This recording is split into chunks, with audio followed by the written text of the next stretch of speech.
the Russian M1938 or M38 Mosin Nagant Carbine. I found this gun. I was out looking around and I ran across this rifle. I've never owned one in this model. I have a M44 and I've had a couple variants of that over the years. I really never got into the carbines because they are interesting to shoot, okay, and we'll see that in the next video where I shoot this. But carbines for some reason are always popular. People will buy them out before they buy the rifles, and the price usually goes up on them. But it's been a while since I've seen one up for sale. And this one here is a 1943 MAGIX carbine, made carbine. What it was is the Russians kind of never really issued carbines much. I think they had a model in 1905 or 1907. And basically they shortened the barrel on a standard rifle a few inches and issue it without a bayonet and call it a Dragoon. So they were never really into making little short compact carbines. And in 1938 they realized they had a need for it. They designed a carbine for support personnel and people that were not frontline infantry. So they came up with the M38, which really all it is a shortened 9130. Now they did something, I believe it says here in the book, and again I'm using my reference, this book on Mosin Nagant for all my reference information. This model does not accept the bayonet. Okay, oh, it's the model 1907, was a full stock carbine. It had improved rear sights graduated in hundreds of meters, 1 through 10. Okay, this gun was produced from 1939 to 1944. And I've seen them around, they sold out, they didn't have a lot of them, and the price shot up on them quick, and everybody snapped them up and they were gone. And the reason is, if we look at the production numbers for, say, our 9130 rifles, the total production number was about 17.5 million rifles. That's from 1930, 36, well, probably all the way until 1930 to 1945. Okay, 17 million. And if you look at the model 38, when it was produced from 39 to 44 in those years, there was only 2.5 million of these made.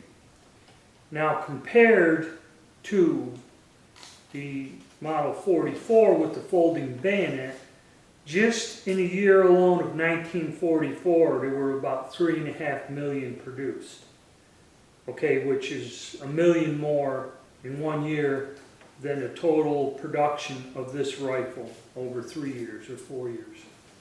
And total Soviet production, Russian production of the M44 until 1948 was 7.5 million M44 carbines. So as you can see from the numbers, this particular gun was made in far less numbers. That's why they're kind of hard to find. We'll take a closer look at it here in a minute, then we'll compare it to the other two guns I mentioned. Another thing historically about this is there is a variant. In the post-war years, they had a bunch of 9130s, because obviously they had a lot of surplus ones, that were shortened down to exactly this M38 style gun.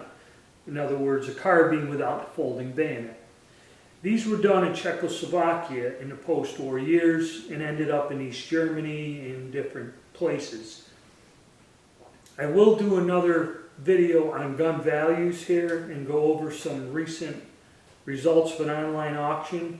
But one of these hybrid or modified little M38s that was a shortened down 9130 sold on the gun broker just this week for like $1,000.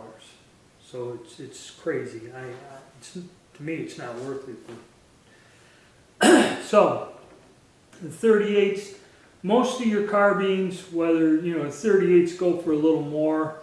I got this for around $300, which is kind of like the full retail price. It's in nice shape, and that's kind of why I got it. And I never owned one. They probably sold for a lot less when they came in, but they are a little bit harder to find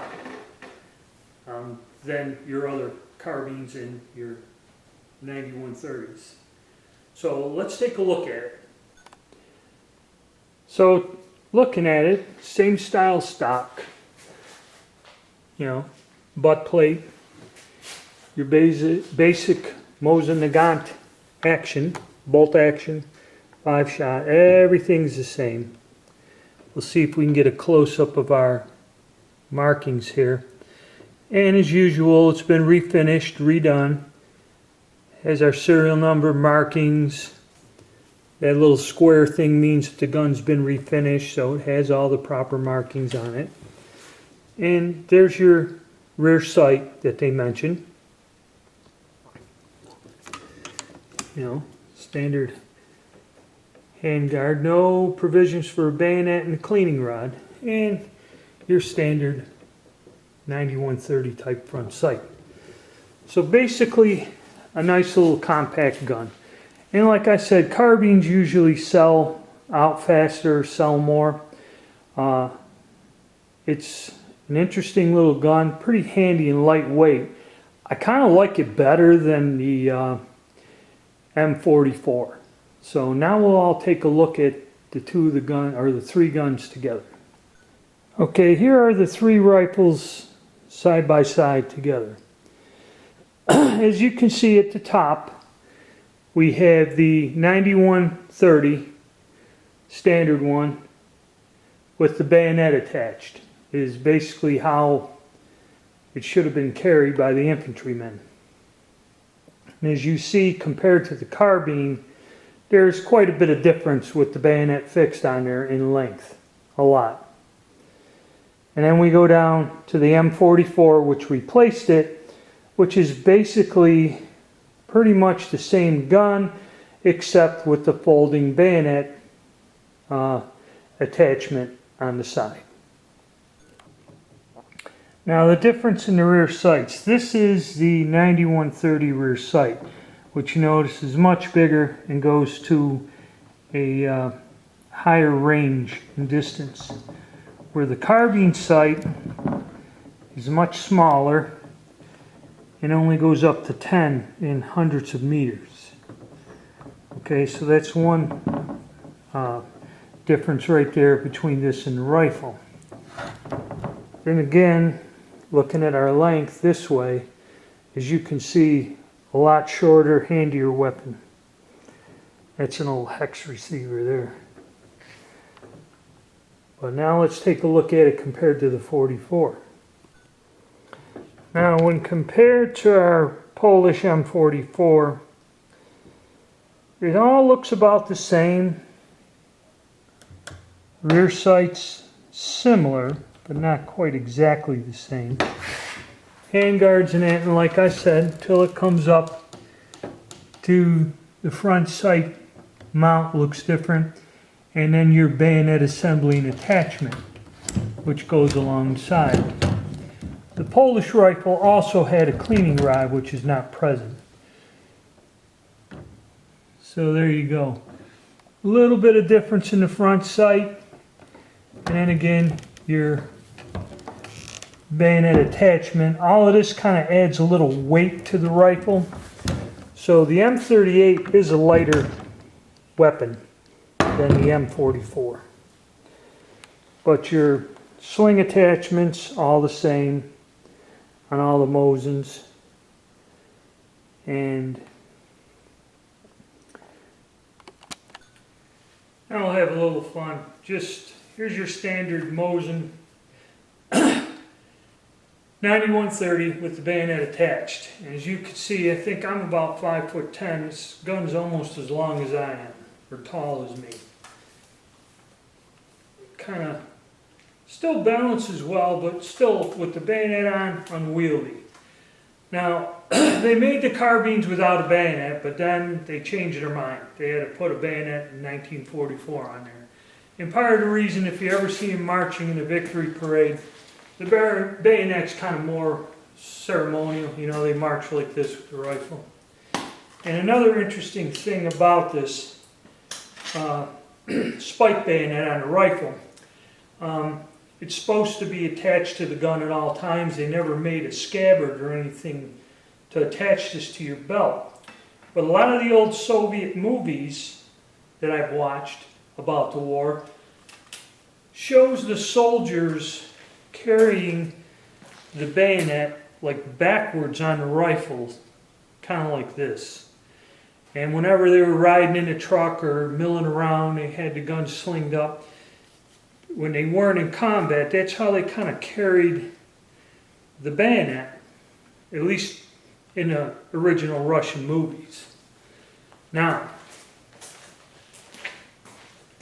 the M38 is kind of interesting. It's pretty handy, pretty lightweight, comes up pretty easy in the shoulder. But as you'll see in the next video, when you fire one of these things, you know you're shooting a gun. It was pretty accurate too. I was able to hit out at 200 yards, and you'll see the results in the next video.